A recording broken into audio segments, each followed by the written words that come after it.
Guys, എൻ്റെ first Himalayan trekking ആണ്. എന്തേ ഇതുവരെ കണ്ടില്ലെന്ന് ആലോചിച്ചോളൂ. കണ്ടു. He's really amazing person. ഇന്ന് ഹിമാചലിൽ എൻ്റെ ലാസ്റ്റ് ദിവസമാണ്. ബ്രേക്ക്ഫാസ്റ്റിന് കഴിക്കാൻ ചപ്പാത്തി അച്ചാറുമായിരുന്നു. ധരംശാലെന്ന് ഞാൻ നേരെ ബസ് കയറി മെക്ലോഡ്ഗഞ്ചിലെത്തി. ഗൈസ്, എൻ്റെ ഫസ്റ്റ് ഹിമാലയൻ ട്രക്കിംഗ് ആണ്. ഇവിടെ നിന്ന് ധരംകോട്ട് വരെ നടക്കണം. പോകുന്ന വഴിക്കാണ് നമ്മുടെ ധർമ്മശാലയിലെ ക്രിക്കറ്റ് സ്റ്റേഡിയം ഞാൻ ദൂരെയെന്ന് കണ്ടത്. അങ്ങനെ നേരെ നടന്ന് ധരംകോട്ടിലെത്തി. ഇവിടെ നിന്നാണ് നമ്മുടെ ട്രക്കിംഗ് ശരിക്കും സ്റ്റാർട്ട് ചെയ്യുന്നത്. ഉത്തരാഖണ്ഡിൽ നിന്ന് 2 പേരെ കിട്ടിയിട്ടുണ്ട് ട്രക്കിങ്. ഇവിടുന്ന് നമ്മൾ നേരെ എൻട്രി പോയിന്റ് ആയിട്ടുള്ള ഗാലു ടെമ്പിളിലേക്കാണ് പോകുന്നത്. 9:55 തുടങ്ങിയ ട്രക്ക് 10:25 ആയപ്പോഴത്തേക്ക് നമ്മുടെ ഫസ്റ്റ് പോയിന്റ് ആയിട്ടുള്ള ഗാലു ടെമ്പിളിൽ എത്തിയിട്ടുണ്ട്. ഇവിടെ നിന്നുള്ള വ്യൂ കാണിച്ചാൽ ഞാൻ ഹൈക്കിങ്ങിനായിട്ട് പോകുന്നത് ട്രിയുണ്ടിലേക്കാണ് കേട്ടോ. ഇതൊരു ബിഗിനേഴ്സ് ട്രക്കാന്ന് കേട്ട് വലിയ പ്രിപ്പറേഷൻ ഒന്നും ഇല്ലാതാണ് ഞാൻ ഇറങ്ങിയത്. ഇവിടുത്തെ മരത്തിലൊക്കെ ഒരു റെഡ് വൈൽഡ് ഫ്ലവർ ഉണ്ട്. ഞാൻ കുറേ റീൽസ് കണ്ടിട്ടുണ്ട്. ഒരെണ്ണം ദൂരെ കണ്ട് കിട്ടുവാണെങ്കിൽ അത് പറിക്കണം. ഗൈസ്, അവിടെ നിന്നാണ് ഞാൻ ഇവിടെ വരെ എത്തിയത്. ഇനി ഒത്തിരി നടക്കാനുണ്ട്. ഈ വഴി അടിപൊളി, ഒരു രക്ഷയില്ല. മരങ്ങൾ വയ്ക്കുന്നതിൻ്റെ അത് സ്റ്റൈൽ നോക്ക്.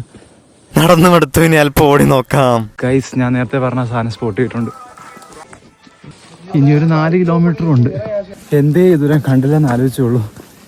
കണ്ടു. ഞാനൊരു മിക്സ് നാരങ്ങവെള്ളമാണ് പറഞ്ഞത്. സത്യം പറഞ്ഞ ഈ നടത്ത് ഇത്ര നേരം നടന്ന് ഈ നാരങ്ങവെള്ളം കിട്ടുമ്പോൾ ഒരു ഫീല് പറഞ്ഞറിയിക്കാൻ പറ്റത്തില്ല. കഴിഞ്ഞിട്ടില്ല, ഇനിയുണ്ട് 3 കിലോമീറ്റർ. ഇടയ്ക്കൊന്ന് വിശ്രമിക്കായിരുന്നപ്പോൾ ഇവനെ കൂട്ടിന് കിട്ടി.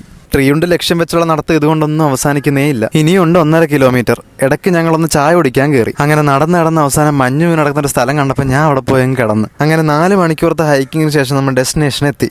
അങ്ങനെ ഇവിടെ നിന്നുള്ളൊരു വ്യൂ ഒരു ലൈഫ് ടൈം എക്സ്പീരിയൻസ് തന്നെയായിരുന്നു എനിക്ക്. ശരിക്കും ഇതിന്റെ ആൾട്ടിറ്റ്യൂഡ് 2875 മീറ്റർ ആണ്.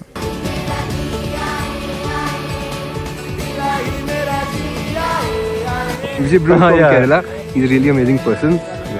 Okay, bye. Bye. അങ്ങനെ എൻ്റെ ഡ്രീം ട്രക്കിംഗ് ഞാൻ കംപ്ലീറ്റ് ചെയ്തു. തിരിച്ച് ധരംശാലയിൽ വന്ന് സൺസെറ്റും കണ്ട് ഒരു ഐസ്ക്രീമും കഴിച്ച് ഞാൻ ഹിമാചലിനോട് യാത്ര പറയുകയാണ്. ചണ്ഡീഗഡിൽ നിന്നും കേരള സമ്പർക്രാന്തിയിലെ ജനറൽ കമ്പാർട്ട്മെന്റിലാണ് മടക്കയാത്രയും. തിരിച്ചുള്ള യാത്രയിൽ ഞാൻ ഏറ്റവും കൂടുതൽ കമ്പനി ചെയ്ത് ഇവരോടായിരുന്നു. മാത്രമല്ല ഈ ബായ് വിശന്നപ്പോൾ കഴിക്കാൻ ഞങ്ങൾക്ക് ഫുഡും തന്നു.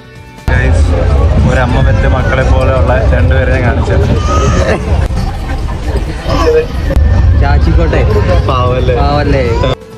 അങ്ങനെ 2.5 ദിവസത്തിന് ശേഷം എൻ്റെ സംഭവബഹുലമായ ഹിമാചൽ യാത്ര അവസാനിപ്പിച്ച് ഞാൻ തിരിച്ചു നാട്ടിലെത്തി. അപ്പോൾ മറ്റൊരു യാത്രയുമായി വീണ്ടും കാണാം.